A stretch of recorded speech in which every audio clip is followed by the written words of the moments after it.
Oke, selamat siang semua.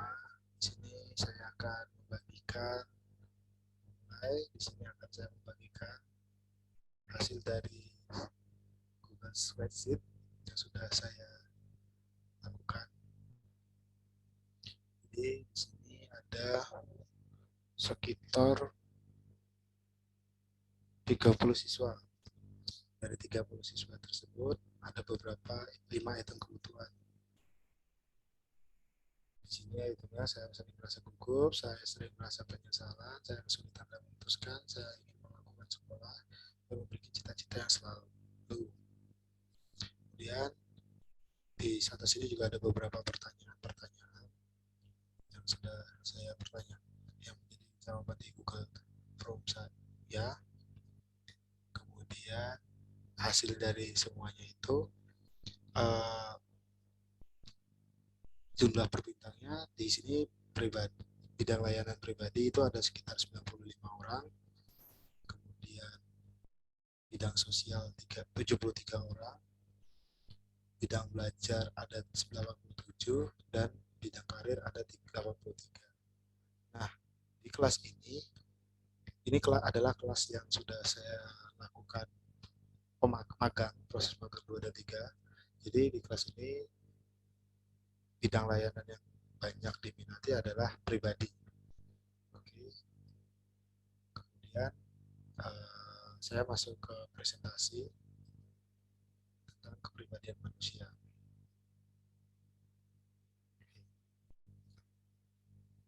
Kepribadian manusia.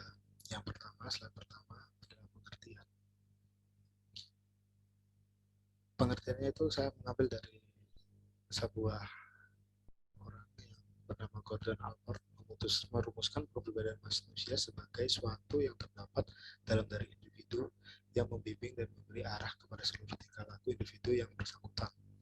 Lebih detail, Allport mendefinisikan kepribadian sebagai suatu organisasi yang dinamis dan dari sistem psikofik individu yang menentukan tingkah laku dan pikiran individu secara khas.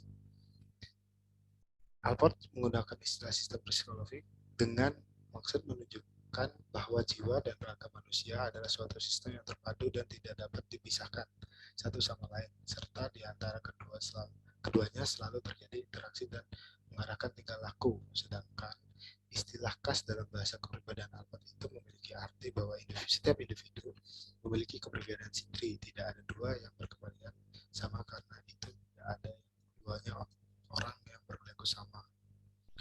Oke, lanjut ke kedua. Slide kedua adalah faktor-faktor yang membentuk kepribadian. Kepribadian terbentuk karena proses kepribadian subjek atau individu atas pengaruh-pengaruh internal dan eksternal yang mencakup faktor-faktor genetis atau biologis, pengalaman sosial, dan perubahan lingkungan. Dengan kata lain, corak dan keunikan kepribadian individu itu mempengaruhi oleh orang-orang bawaan dan lingkungan. Kemudian lanjut ke kepribadian. Kepribadian itu terbentuk dari dua faktor. Yang pertama faktor internal dan eksternal. Internal sendiri yang lebih menunjuk kepada faktor bawaan. Eksternal meliputi pengaruh lingkungan baik sosial maupun non sosial. Oke, di sini ada 4 tipe kepribadian. Yang pertama kepribadian signoinis, kemudian yang kedua kepribadian melankolis, yang ketiga kepribadian koleris, dan yang keempat kepribadian pragmatis. Lanjut dari yang pertama signoinis. Tipe kepribadian ini memiliki ciri-ciri ekstrovert, optimis, periang, dan penuh semangat, penuh rasa ingin tahu. Tipe ini memiliki rasa humor yang tinggi, ditambah dengan antusiasme dan sikap ekspresif. Mereka selalu menjadi bintang dalam setiap pertemuan. Tipe ini memiliki kebutuhan mendasar akan pengakuan dan penghargaan. Kemudian lanjut ke melankolis. Kepribadian ini memiliki ciri-ciri introvert, pemikir, pesimis yang mendalam, dan penuh pikiran yang analitis. Serius dan tekun, cenderung jenius berbakat, dan kreatif. Tipe ini sangat teliti, hati-hati, dan suka curiga. Taat aturan, sangat konsisten dengan pesaannya halus, tipe ini juga memiliki kebutuhan berdasar merupakan jawaban yang bermutu dan didukung data yang lengkap. Lanjut ke kepribadian koleris. Maksud saya, ciri-cirinya adalah ekstrovert, keras, tegas, tidak emosial, bertindak, tidak mudah patah semangat, bebas dan mandiri, memancarkan keyakinan dan bisa menjalankan apa saja berbakat menjadi pemimpin, dan tipe ini sangat dinamis, aktif dan membutuhkan perubahan. Tipe ini memiliki kebutuhan mendasar berupa tantangan, pilihan dan pengandaian. Lanjut ke kepribadian terakhir, itu adalah pragmatis. Kepribadian ini memiliki ciri-ciri introvert, mudah bergaul dan santai, diam tenang, sabar, pemalu, hidup konsisten, tenang tapi tercerdas, simpatik dan rendah hati,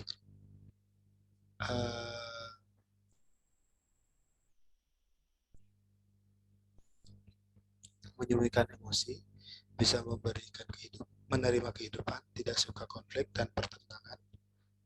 Mereka juga sulit mengatakan tidak, sangat sentimental dan suka hal-hal yang sama. Tipe ini memiliki kebutuhan mendasar berupa pengadaan dan penerimaan. Oke, lanjut yang terakhir, itu adalah kepribadian matang. Kematangan kepribadian menggambarkan kedewasaan seseorang. Kematangan pribadi ditunjukkan dengan ciri-ciri antara lain: yang pertama, mampu menerima diri sendiri dan apa adanya. Yang kedua, mampu menerima kekurangan dan kelebihan secara positif. Yang ketiga, memiliki pegangan hidup yang kuat. Agama merupakan pegangan hidup orang kita. Bagi orang yang memiliki kematangan pribadi, maka ia akan memiliki kehidupan agama yang kuat. Kemudian yang keempat, mampu menjalin hubungan dengan orang lain dengan rasa aman.